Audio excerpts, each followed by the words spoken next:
சோழனுக்கு இன்ப அதிர்ச்சி கொடுத்துட்டு இருக்காங்க. அவங்க கிச்சன்ல நின்று சமைச்சிட்டு இருக்க, அடடா இவளா என் பக்கத்தில், அழகா சிரிச்சா வெக்கத்துலன்னு ஜாலியா பாடிக்கிட்டே கிச்சனுக்கு வர்றாரு சோழன். நிலா நிலா அதையே அங்க வைக்கிறேன்னு கேக்குறாரு அவரு. என்கிட்ட கொடு, கட் பண்ணி அதை பிளேட்ல வைக்கணும்ல அப்படின்னு அந்த பிளேட்டையும் வாங்கி வச்சுக்கிறாரு. நிலா சாப்பிங் போர்டு எடுத்து தலையில போடாத குறையா கையில கொடுக்க, இதேதான் இததான் கேட்டேன் அப்படின்னு வாங்கி வச்சுக்கிட்டு சோழன் வெங்காயத்தை 2 துண்டா போடுறாரு. அதுக்கப்புறம் கைக்கு வந்த மாதிரி கண்ணா பின்னான்னு கட் பண்றாரு. திரும்பி பாக்குற நிலா படு டென்ஷன் ஆகி, எதுக்கு உங்க மண்டை மாதிரியே கட் பண்றீங்க, இப்படியா கட் பண்ணுங்க சோழன்ங்கிறாங்க. இப்ப என்ன குட்டியா கட் பண்ணணும் அவ்வளவுதானே அப்படின்னு சோழன் கேட்க, அப்படிங்கிறாங்க நிலா.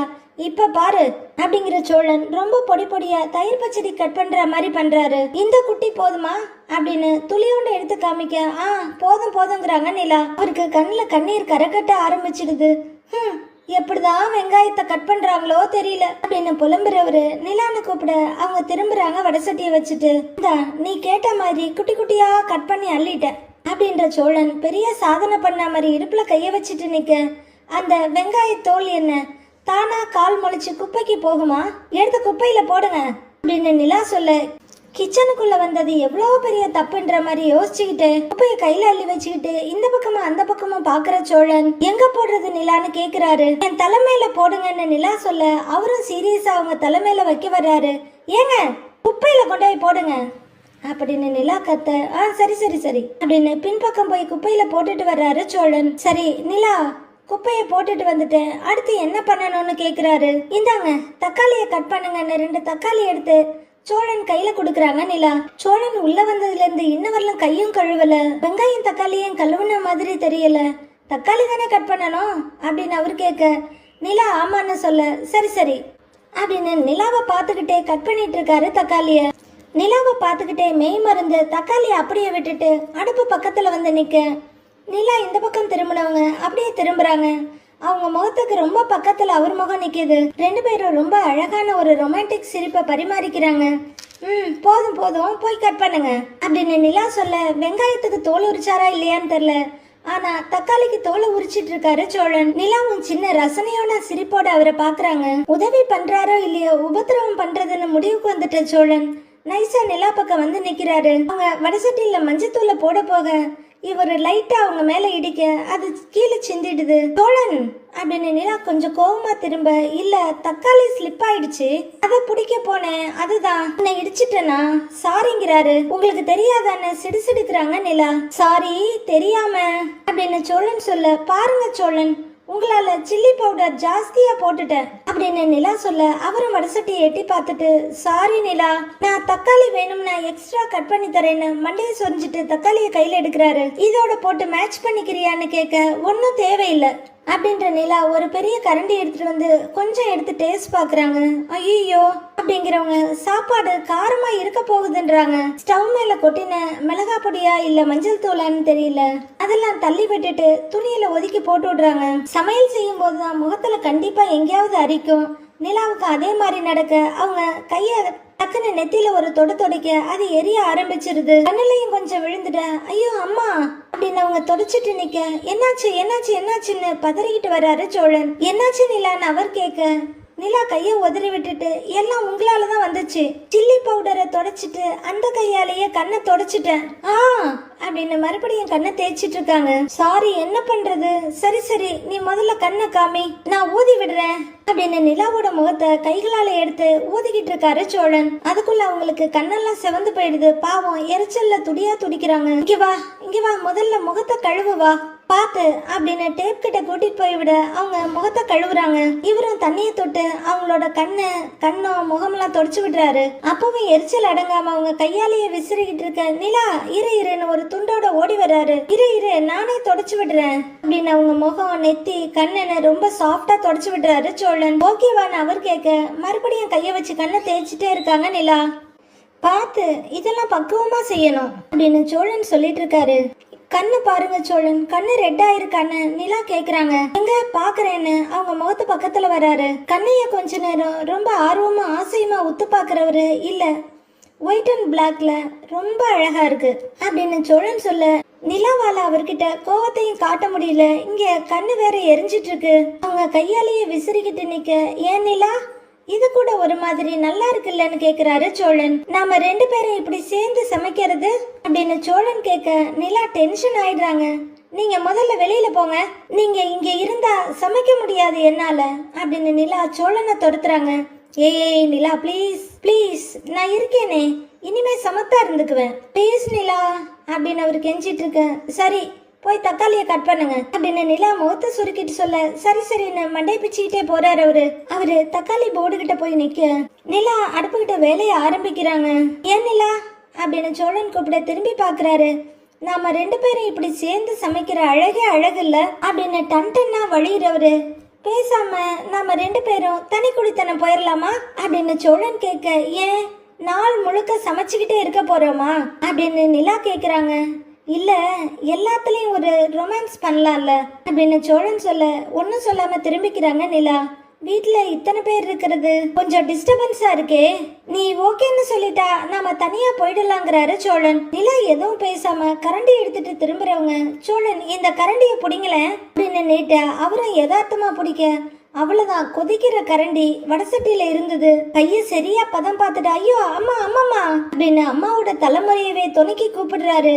அவரு வலியிலையும் எரிச்சலையும் துடியா துடிக்க நிலா ஜாலியா வேடிக்கை பார்த்துட்டு நிக்கிறாங்க. அவரும் கைய உதறிக்கிட்டே, தனியா போலான்னு சொன்னதுக்கு பனிஷ்மெண்ட் ஆயுது அப்படின்னு கேட்க நிலாவும் தயங்காம எஸ்ங்கிறாங்க. சூப்பர் நல்லா பண்ற ஹா அப்படின்னு கைய உதறிட்டு துடிக்கிறாரு சோழன். 1000 வார்த்தையால சொல்ல முடியாத விஷயத்த ஒரு 5 இன்ச்சு கரண்டிய வச்சு நிலா முடிச்சிடுறாங்க. அவர் என்ன வழியில கைய உதறிக்கிட்டு இருக்க சோழன் தண்ணி எடுங்கன்றாங்க. நிலா தண்ணியா இப்படின்னு இவர் யோசிச்சுட்டு இருக்க, இருங்க நானே எடுத்துக்கிறேன் அப்படின்னு நிலா தண்ணி எடுக்கிறதுக்காக சோழன் இருக்க இடத்துக்கு வர்றவங்க டக்குன்னு தடுமாறி விழறாங்க. உடனே சோழன் கொஞ்சம் கூட தாமதிக்காம அவங்கள அப்படியே புடிச்சிட நிலா பயத்துல கண்களை விரிச்சு சோழனை பாக்குறாங்க. இப்போ அவங்க கண்ணுல இருந்து பாட்டு வருது, என் காதல் உலா நான் மாலை நேர நிலா 2 இதயம் சேர்ந்த பிறகுன்ற பாடல் வரிகள் அவங்க கண்ணுல இருந்து அப்படியே பரவிட்டு இருக்கு. அவங்களும் ரொம்ப வெட்கமும் சந்தோஷமா சிரிச்சிட்டு இருக்க சோழனும் அதையே ரிஃப்ளெக்ட் பண்றாரு. பிரிவே இல்லை இனிமேல நீ என் மூச்சுன்னு அவங்கள சுத்தி பாடல் வரிகள் ஓடிக்கிட்டு இருக்க 2 பேரும் அதே பொசிஷன்லயே ஒருத்தர் பார்த்துக்கிட்டே நின்னுட்டு இருக்காங்க. நிலாவுக்கு சரௌண்டிங் அவேர்னஸ் எல்லாருமே வந்தாலுமே சட்டுன்னு அவங்களுக்கு எழுந்திருக்க தோணல. அப்படியே பார்த்துக்கிட்டு மெதுவா எழுந்திருக்க, பாத்து நிலா அப்படின்னு சோழன் நிலாவை நேரா நிமித்தி விட்டுட்டு அவங்க தண்ணி எடுக்க போறத பாத்துக்கிட்டே நிக்கிறாரு. பயங்கரமா சைட் அடிச்சிட்டு இருக்காரு. நிலாவும் ஒரு சின்ன புன்னகையோட தண்ணியை முன்னிட்டு அடுப்புகிட்ட வர்றாங்க. வடசட்டியில தண்ணியை ஊத்துறவங்க அப்படியே ஒரு சின்ன வெட்க புன்னகையோட சோழனை பார்க்க அவரும் சிரிச்சிட்டு தான் நிக்கிறாரு. அவரை கட்டி பிடிச்சிட்டு ஐயோ சோழா அசத்துறடா நீ அப்படின்னு சந்தோஷமா சிரிச்சிட்டு இருக்க நிலாவும் அதை பார்த்து ரசனையோட சிரிச்சிட்டு அடுப்புகிட்ட திரும்பிக்கிறாங்க. 2 பேரும் ஒருத்தர் மாறி மாறி பார்த்து சிரிச்சுக்கிட்டே வேலையை பார்த்துக்கிட்டு இருக்க சோழனுக்கு அப்படியே சொர்க்கத்துல மிதக்கிற மாதிரி இருக்கு. கிச்சன்ல இவ்வளவு ரொமான்ஸ் இருக்குமா அப்படின்னு நிலா ரொம்ப சந்தோஷமா அவரை பார்த்து சிரிச்சிட்டு இருக்க. சோழா நீ எங்க இருந்தாலும் உனக்கு அது சொர்க்கம் தாண்டா, பக்கத்துல நிலா இருந்தா போதுன்னு சோழன் சந்தோஷமா பார்த்துட்டு இருக்காரு. வானதி மெடிக்கல்ல நிக்க ஒருத்தர் வந்து, ஏமா தலைவலிக்குது தைலம் கொஞ்சம் கொடுங்கன்னு கேக்குறாரு. சரிங்க அப்படின்னு வானதி எடுத்துட்டு ஒரு கவர்ல போட்டு கொடுத்து 50 ரூபான்னு சொல்றாங்க. அந்த பையன் ஒரு பக்கத்துல வேலை பார்த்துட்டு இருக்காரு. அவரு அதை வாங்கிட்டு சரி வரேம்மான்னு கிளம்புறாரு. அவர் போனதும் ஒரு லேடி உள்ளர வர்றவங்க ஒரு ஷீட்டை நீட்டி, தம்பி இந்த மருந்தெல்லாம் கொடுப்பா அப்படின்னு கடையில வேலை செய்யற பையன்கிட்ட நீட்ட வானதி, அப்பா சாமி தப்பிச்சேன், நல்ல வேலை அந்த பிரிஸ்கிரிப்ஷன் எங்கிட்ட வரல அப்படின்னு நிம்மதி பெருமூச்சு விட்டுட்டு நிக்கிறாங்க.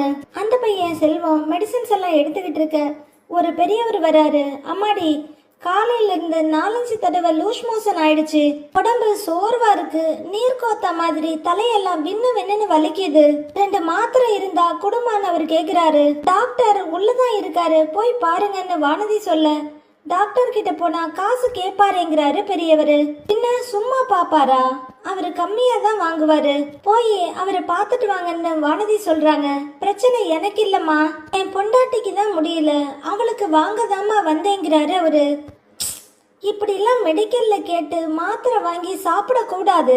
நீங்க பாட்டிய கூட்டிக்கிட்டு வந்து டாக்டர் கிட்ட முதல்ல காட்டுங்க, அவரு செக் பண்ணிட்டு மருந்து எழுதி கொடுப்பாரு, அப்புறம் இங்க வந்து வாங்கிக்கோங்கன்றாங்க வானதி.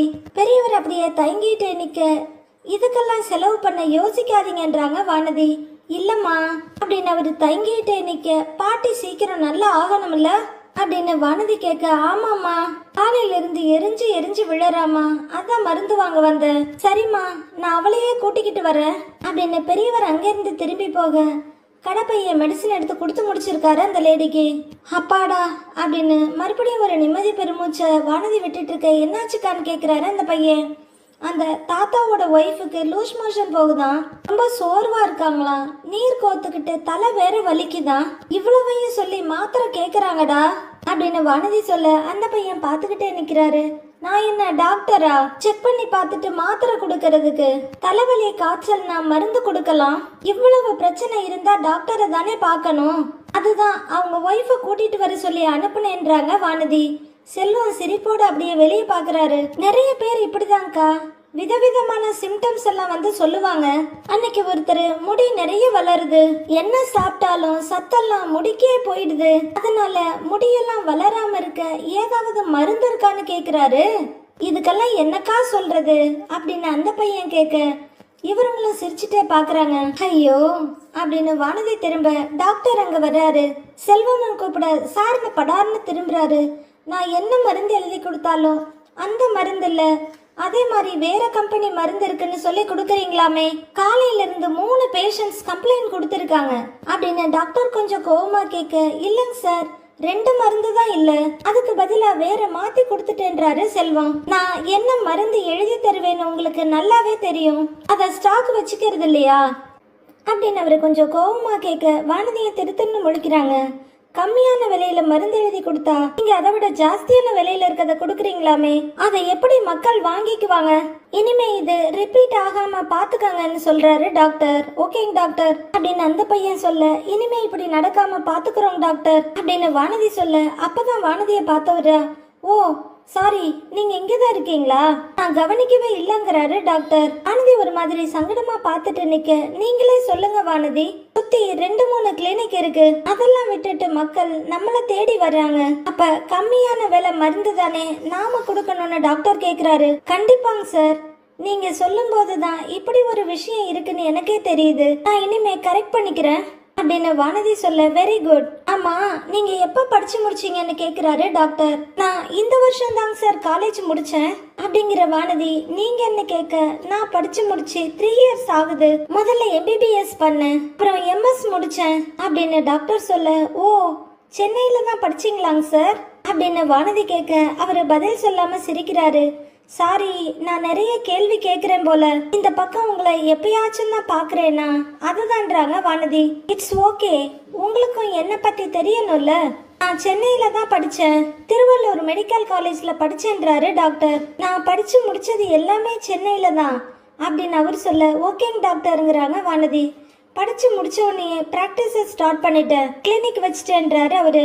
இந்த ஏரியாவை எப்படி சூஸ் பண்ணீங்க டாக்டர்னு வானதி கேட்க, டாக்டர் சிரிச்சுட்டு விட மாட்டீங்க போல இருக்கே அப்படின்னு சிரிக்க, இல்லைங்க டாக்டர் சாரி தெரிஞ்சுக்கலான்னு தான் கேட்டேன்றாங்க வானதி. தட்ஸ் ஓகே ஃபைன், நான் படிக்கும்போது இதே ஏரியாவில் தான் தங்கி படித்தேன், இந்த ஏரியா எனக்கு ரொம்ப நல்லா பழக்கம், எதுக்கு தெரியாத இடத்துல கிளினிக் வைக்கணும்னு தான் இங்கேயே ஸ்டார்ட் பண்ணிட்டேன்றாரு டாக்டர்.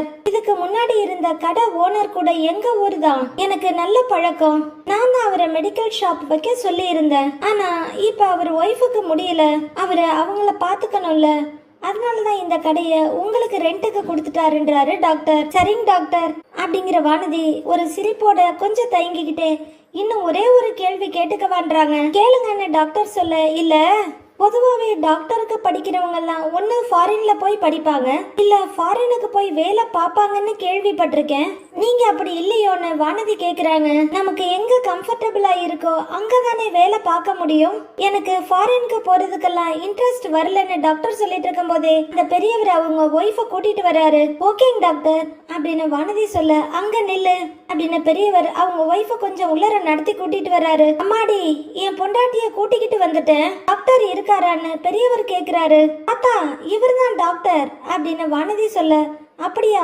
வணக்கம் சார் அப்படிங்கிறாரு பெரியவர். டாக்டர் இவர் ஒய்ஃபுக்கு உடம்பு முடியலையா, பிரச்சனைன்னு சொல்லி மெடிக்கல்ல வந்து மருந்து கேட்டாரு அப்படின்னு வானதி சொல்ல, ஓ அப்படிங்கிறாரு டாக்டர்.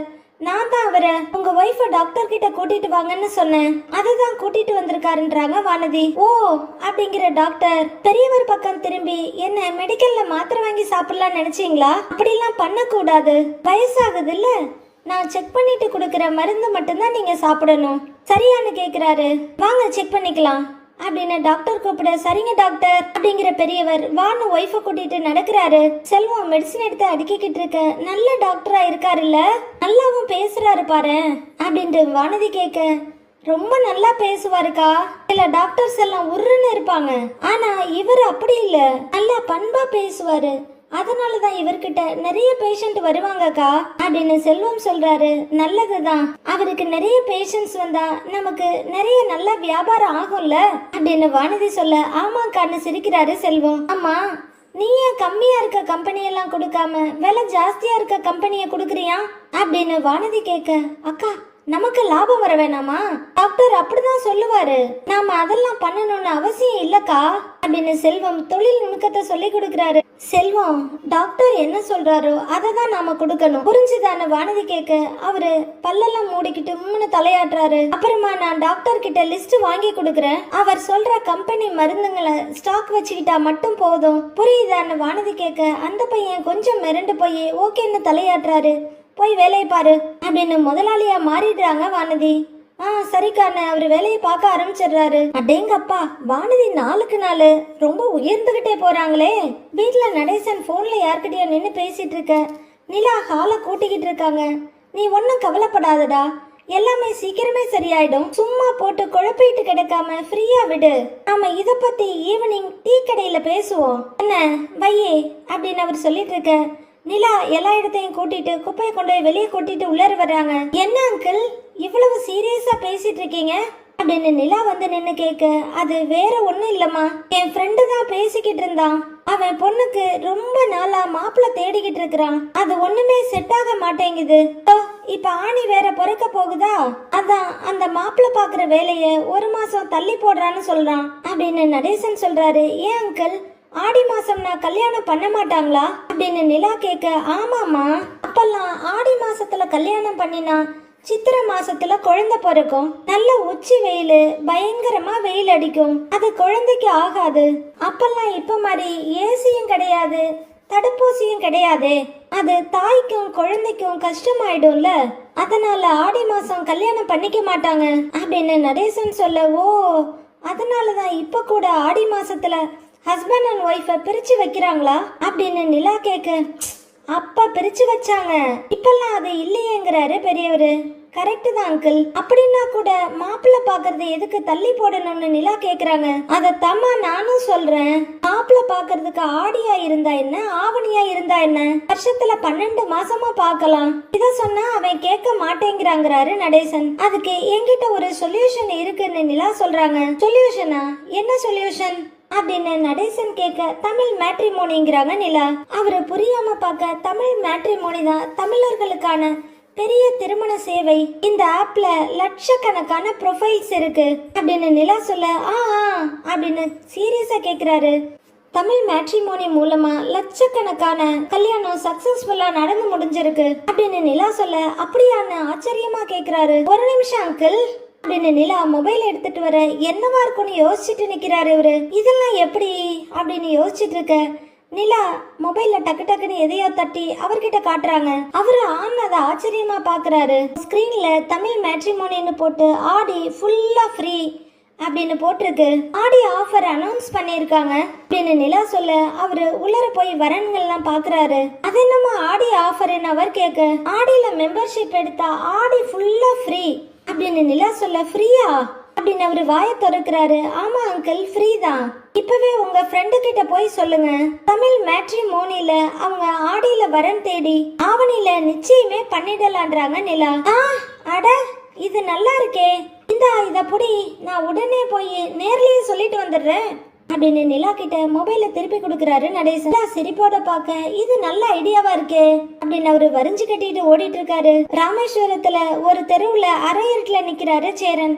அவர் பக்கத்துல நிக்கிற பல்லவன், அண்ணே இங்கே தானே வர சொன்னாங்கன்னு கேக்குறாரு. கரெக்டா தானே நிக்கிறோம் அப்படின்னு அவர் கேட்க, ஆமாண்டா இங்கேதான் வர சொன்னா அப்படிங்கிறாரு சேரன். 20 நிமிஷமா இங்க நிக்கிறோன்னு போறவங்க வர்றவங்க வேற ஒரு மாதிரியா பார்த்துட்டு போறாங்க அப்படின்னு பல்லவன் கொஞ்சம் இந்த பக்கம் அந்த பக்கம் பார்த்துட்டு சங்கடமா சொல்ல, இருடா சந்தா எல்லாரையும் சமாளிச்சுட்டு வரணும்ல, கொஞ்சம் வெயிட் பண்ணி பார்க்கலாங்கிறாரு சேரன். அப்போ 2 பெரியவங்க அந்த பக்கமா நடந்து போறாங்க. அவங்க இவங்களை குறுகுறுன்னு பார்க்க இவங்க ஏதோ திருடங்க மாதிரியே பாக்குறாங்க. அவங்களும் நின்று இவங்களை பார்த்துக்கிட்டு இருக்காங்க. மறுபடியும் அவங்க 2 பேரும் அவங்களுக்குள்ளேயே ஒருத்தர் பார்த்துக்கிறாங்க. இது எதுவும் சொல்லாம அவங்கள திரும்பி திரும்பி பார்த்துக்கிட்டே அவங்க போயிட்டு இருக்காங்க. சேரன் பல்லவன் 2 பேரும் போறவங்களையே ஒரு மாதிரி திடுக்கு திடுக்குன்னு பார்த்துக்கிட்டு இருக்க திடீர்னு சேரனோட கைய ஓடி வந்து சந்தா பிடிக்கிறாங்க. அவரு பயந்து பதறி திரும்ப மேகம் அப்படின்றாங்க. சந்தா மூச்சு வாங்கிக்கிட்டு சந்தா அப்படின்னு ரொம்பவே அதிர்ச்சியா பாக்குற சேரன் கொஞ்சம் சுதாரிச்சுக்கிட்டு எப்படி இருக்க சந்தான்னு கேக்குறாரு. அப்படிங்கிற சந்தா இந்த பக்கம் பார்த்துட்டு அந்த பக்கம் பார்த்துட்டு இங்க வேணாம் வகாங் வகாங் அப்படின்னு சொல்ல, சரி வாவான்னு சேரன் கூட்டிகிட்டு போறாரு. அவங்க 3 பேரும் இன்னும் கொஞ்சம் இருட்டான மறைவான இடத்துக்கு வர சந்தா இப்பவும் இந்த பக்கம் அந்த பக்கம் பாக்குறாங்க. சரி நீங்க பேசிக்கிட்டு இருங்க, நான் அங்க போய் யாராவது வர்றாங்களான்னு பாக்குறேன் அப்படின்னு பல்லவன் சொல்ல, சேரன் எதுவும் சொல்லாம பாக்குறாரு. பல்லவா அப்படின்னு சந்தா கூப்பிட ஆன திரும்புறாரு. கைசேகம் அப்படின்னு சந்தா கேட்க, நான் நல்லா இருக்கேன், நீங்க நல்லா இருக்கீங்களான்னு அவர் கேக்குறாரு. அப்படின்னு அமைதியா தலையாட்டுறாங்க சந்தா. சரி நீங்க பேசிக்கிட்டு இருங்க, யாராவது வந்தா நான் சிக்னல் கொடுக்குறேன் அப்படின்னு அந்த பக்கமா போயிடுறாரு பல்லவன். டேய் பல்லவா, ரொம்ப தூரம் எங்கேயாவது போயிடாத, பக்கத்திலேயே இருன்னு சேரன் சொல்ல, சரிண்ணே அப்படின்னு தலையாட்டிட்டு பல்லவன் அங்கிருந்து போறாரு. பாச்சந்தான்னு அவங்க கைய பிடிச்சிக்கிட்டு அங்க இருக்க படியில இறங்கி கொஞ்சம் கீழே போய் ஒரு படியில 2 பேரும் உட்கார்ந்துக்கிறாங்க. எப்படி இருக்க சந்தான்னு சேரன் கேட்க, நல்லா இருக்கேன்றாங்க அவங்க. என் கூட மா பாப் சொந்தக்காரங்க எல்லாரும் வந்திருக்காங்க. ரொம்ப நேரம் உங்ககிட்ட பேச முடியாது, எனக்காக நீங்க இவ்வளவு கஷ்டப்பட்டு இங்க வந்திருக்கீங்க அப்படின்னு சந்தா சொல்ல, அப்படிலாம் நினைச்சா நான் உன்னை பார்க்கவே முடியாதே சந்தா, நீ பக்கத்துல இருக்கிறது எனக்கு எவ்வளவு சந்தோஷமா இருக்கு தெரியுமா அப்படின்னு சேரன் ரொம்ப ஃபீல் பண்ணி சொல்ல, சந்தா நெகிழ்ந்து போய் பார்த்துட்டு இருக்காங்க. பல்லவன் ரோட்டுக்கு வரவரு ரோட்டை கிராஸ் பண்ணிட்டு அங்க இருக்க ஒரு திட்டு மேல போய் உட்கார்ந்துக்கிறாரு. சந்தா அழ ஆரம்பிச்சுட்டா. சந்தா என்னாச்சு, ஏன் அழற அப்படின்னு சேரன் கேட்க, எனக்கும் என் மாமாவுக்கும் கல்யாணம் பண்ணி வச்சிருவாங்களோன்னு பகுத் டர் லக் ரஹா ஹை அப்படின்னு சந்தா சொல்றாங்க. அது எப்படி சந்தா கல்யாணம் பண்ணி வைப்பாங்க, நாங்க தான் 6 மாசம் டைம் வாங்கியிருக்கோம்லன்றாரு சேரன். 6 மாசம் டைம் சொன்னதெல்லாம் உங்களை அங்க இருந்து திருப்பி அனுப்பதான், அதெல்லாம் அவங்க சீரியஸா எடுத்துக்க மாட்டாங்க அப்படின்னு சந்தா சொல்ல, சேரன் அதிர்ச்சியோட பாக்குறாரு. கொஞ்ச நாளா எனக்கும் என் மாமாவுக்கும் கல்யாணம் பண்ணி வைக்க அடிக்கடி பேசுறாங்க, எப்ப என்ன நடக்கும்னே தெரியல அப்படின்ற சந்தா அழுதுகிட்டே அப்படியே சேரன் தோல்ல சாஞ்சிக்கிறாங்க. முஜே பகுத் டர் லக் ரஹா ஹை அப்படின்னு அவங்க அழுதுட்டு இருக்க சேரன் அதிர்ச்சியோட உட்கார்ந்துருக்காரு. அவருக்கு என்ன சொல்றது என்ன பண்றதுன்னு எதுவும் புரியல. அவர் மனசுல அவங்க வீட்டுக்கு போனது, எங்களுக்கு ஒரு 6 மாசம் டைம் கொடுங்க, எங்க அண்ணன் 25 லட்சம் பணம் ரொக்கமா கொடுத்து 30 சவரன் நகைய எங்க அண்ணன் கொடுக்கும், அப்படி கொடுத்துட்டா சந்தாவை எங்க அண்ணனுக்கு கல்யாணம் பண்ணி கொடுப்பீங்களா அப்படின்னு சோழன் கேட்டதும் அவங்க அப்பா கொஞ்சம் யோசிச்சுட்டு டீக்கே அப்படின்னு சொன்னதும் சேரனோட மைண்ட்ல வந்து நிக்குது. சந்தா அப்படியே கண்ணீரோட சேரனை நிமிந்து பார்க்க அவர் எங்கேயோ பார்த்துட்டு கண்ணீரோட உட்கார்ந்துருக்காரு. திகச்சு போய் அப்படியே உட்கார்ந்து இருந்தவரு சந்தா அழுதுட்டு இருக்கத பார்த்துட்டு, சந்தா சந்தா இங்க பாரு, அழாத சந்தா அப்படின்னு அவங்கள நிமித்தி கண்ணை தொடச்சு விடுறாரு. நான் தான் இருக்கேன்ல, அப்படிலாம் உன்னை கல்யாணம் பண்ணிக்கிட்டு போக விட மாட்டேன், நீ பயப்படாதங்கிறாரு. சந்தா ஒரே கலவரமும் கவலையுமா உட்கார்ந்துருக்க, கண்ணை தொட சந்தா அப்படின்னு அவரு கண்ணை தொடச்சு விட சந்தா மறுபடியும் விசும்பலோட அவர் தோல்ல சாஞ்சிக்கிறாங்க. சேரனும் பயங்கர கவலையும் எதிர்பார்ப்புமா எங்கேயோ பார்த்துக்கிட்டு இருக்காரு. அடுத்து என்ன நடக்க போகுதுன்னு மண்டே பார்க்கலாம் friends. Have a happy weekend. Thank you.